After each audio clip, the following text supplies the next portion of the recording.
Para siyang pawikan, no? Nakaturo din, may ulo. Ayun, ulo. Hello mga farmlot. Ayan na. Napasabak na naman tayo sa tripping ng farmlot. Ayan. 18 hectares daw po itong new gun. Nako. Medyo mahaba po yung nilakad namin kasi yung property, may kalsada naman siya at may project na lagyan ng kalsada. Kaya lang putol pa.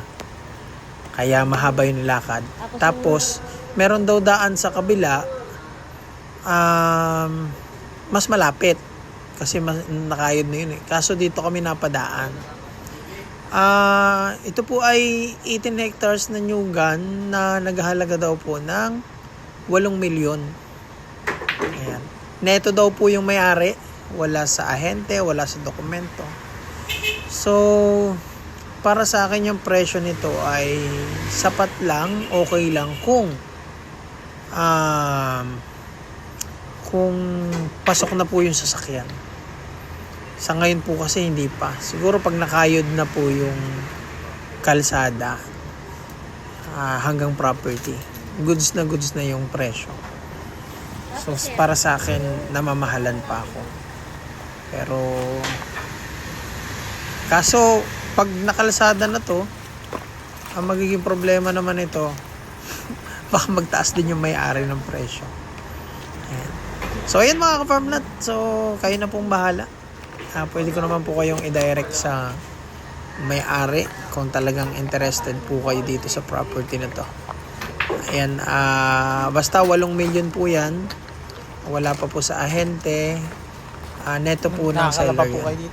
Nakapusa ata po ito ng mga ibang agent ng 10 million. Itong 18 hectares na to. So nakaka-harvest daw po ito ng kababaan na harvest ay 6,000 tonelada. Ayan. So matataas na po yung nyug dyan. Tapos medyo may mga rolling po yung property. May flat, may rolling. Tapos wala naman po masyadong mga matatarek. Mga rolling ano lang po. Tapos yan, may creek po sa loob. May busay. Ayan. Ayan, ang history po nito mga ka-farmlot ay ito po ay nakapangalan daw sa tiyuhin nila. Tapos yung tiyuhin nila wala pong tawag dito. Walang anak. So kapatid nung mama nila. So sila lang magkapatid. Tapos namatay na yung tiyuhin nila. So ngayon bago mamatay yon, parang nagkaroon sila ng bilihan. May kasulatan naman daw po. Kaya lang yung bahay po nila ay nasunog dahil nag-uling po sila nung paghango daw. Nailagay nila yung hinango nilang uling dun sa malapit sa bahay nila. May baga pa pala. So yun, nasunog po yung bahay nila. Kaya kasamang nasunog yung titulo. Pero may records naman daw po sila sa ROD. Nakakuha sila ng certified income. Ito po ay sa bayan pala mga ka-farmlot ng Tagkawayan, Quezon. From National Highway ng Tagkawayan, dumaan po kami ng cemented road. Tapos may portion na ng rough road. Siguro mga 20 minutes drive galing sa National Highway bago marating yung hanggang sa abot na sasakyan. Pero may daan daw, may likaw daw na isa na mas malapit. So siguro ko na mahalan dito nila ako na naidaan sa malayo na to. Pero kung doon nila ako na idaan, siguro nakasakaling makonsider ko. Pero ayun mga ka-farmlot, mahal. Actually mahal naman na po ang mga lupa ngayon. Bibihira na yung mga mura. Ako po ng Puro Beach na po kasi ang ina-upload ko eh. So Nasaan pa ang busay? yung mga alam kong presyo noon, mga mura pa eh. Kaya siguro namamahalan din ako. Pero alam ko mahal na yung mga farmland ngayon. Ayan mga ka-farmland, puro nyuga naman yan. baka ma-considered nyo. Yun, para hindi lang din sayang yung effort din ng mga ahenteng nag-alok sa atin. Ano po? So, kaya po ako nag-upload ng farm para matulungan po sila na makabenta rin sila. So, more on beach po kasi yung upload natin. Ayan, support lang po tayo sa mga ahente na kahit pa paano gustong kumita rin. Ganun din yung mga seller na kahit pa paano mabenta yung mga property nila. So, ikukunik ko naman po kayo dyan once na interested kayo dito. Ikukunik ko po kayo sa seller. Bahala na po kayong makipag-transaction sa seller kung matawaran nyo yung property. Sabi nila neto. So, para sa akin, yung 8 milyon, matatawaran nyo yan dahil may issue yung papel nila. So, kung may issue ang papel, ang pwede nyo pong gawin dyan magkaroon lang muna ng contract to sell, down payment lang muna para magkaroon ng second copy ng title, yung duplicate copy, then magkakaroon ng extrajudicial settlement. Ang gawin po nyo na lang extrajudicial with sale. Ang kagandahan po ngayon, may good news po ngayon mga ka-farmlat, meron po ulit amnesty. May bago na pong amnesty na naman uli. So yung mga may estate tax, so maliit lang ulit yung babayaran. So walang penalty. Kaya ayun, ayos na ayos ngayon yung good news. So yan mga ka-farmlat, marami pong inalok sa aking farm. So tayo-tayo lang. Bali kung kayo po ay naghahanap ng farm lot, baka po dun sa mga napuntahan ko kanina, tsaka pupuntahan ko sa mga susunod na araw, meron pasok dun. At least bago ko may upload yung mga for sale namin, siguro i-alok ko po muna sa inyo kapag meron pasok dun sa hinahanap nyo. Kaya message nyo po ako mga ka-farm lot kung ilang hektarya hanap nyo, anong purpose, magkano yung budget, malay nyo mga ka-farm lot, diba?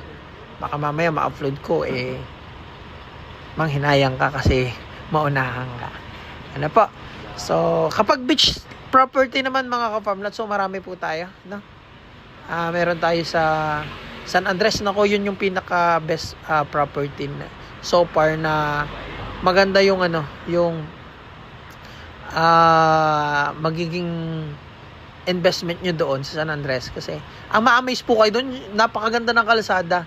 So, hindi nyo ma-experience dito yung traffic dito sa main highway, yung going to Bicol.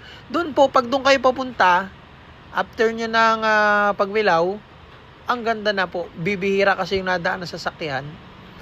Walang masyadong malalaking truck. Tapos, maganda pa yung daan. Hindi gamit na gamit. Kaya, sobrang banayad ng daan. Ang ganda. So, hindi ka ma-stress sa biyahe. Ayan mga ka-farmlat, summarize lang bago tayo magtapos. 18 hectares po ito na may presyong 8 milyon. Ang nagbebenta po ay mga tagapagmana na. Ito po ay matatagpuan sa bayan ng Tagkawayan, Quezon. May biyahe po na mula Manila na mga 7 hours po na biyahe. Tapos, from National Highway yung property ay 20 minutes drive hanggang dun sa abot ng sasakyan. Tapos yun, maglalakad po. Medyo mahaba yung nilakad namin. Big bike po kasi yung dala ko dyan. So, hindi po makakalusot dun sa, hindi kagaya ng ibang motor na lusot-lusot po. Dun daw sa isang daan, mas malapit. Yun mga ka-farmlat, mag-message na lang po kayo sa ating Viber, sa ating WhatsApp. And ulitin ko po, kung meron po kayong mga hanap ng farm lot, total may mga nalocate po akong bago at may mga titingnan pa sa susunod, i-advance message po ako, baka sakaling yung hawak ko at yung mga listing na nasa akin ay pasok pala dun sa hanap. So at least bago ko ma-upload ay may buyer na or nakaabang na po agad na may buyer, no? So ayan mga ka-farm lot, maraming salamat po sa inyong panonood at nagsang biyaya po sa inyo lahat. Nga pala mga ka-farm lot, kung naghahanap po kayo ng beach property for sale, ayan, ito po, check nyo po ito, maganda po ito. Hawakan mo ang aking kamay at tayong dalawa'y mag-asing ng kaligayahan. Bitawan mo ng salita. Ako ay handa nang tumapak sa lupa. Tapos na ang paghihintay, nandito ka na. Oras ay naiinip, magdahan-dahan, sinasamsam bawat gunita, na para bang tayo'y di natatandahan. Kayang lu'y nasa muli, sambit na ng iyong mga labi. Na paraan kita tuturo ang makaraos. Bakit ka nagparamdam? Siguro di na kayo nilanggap, kaya di niya alam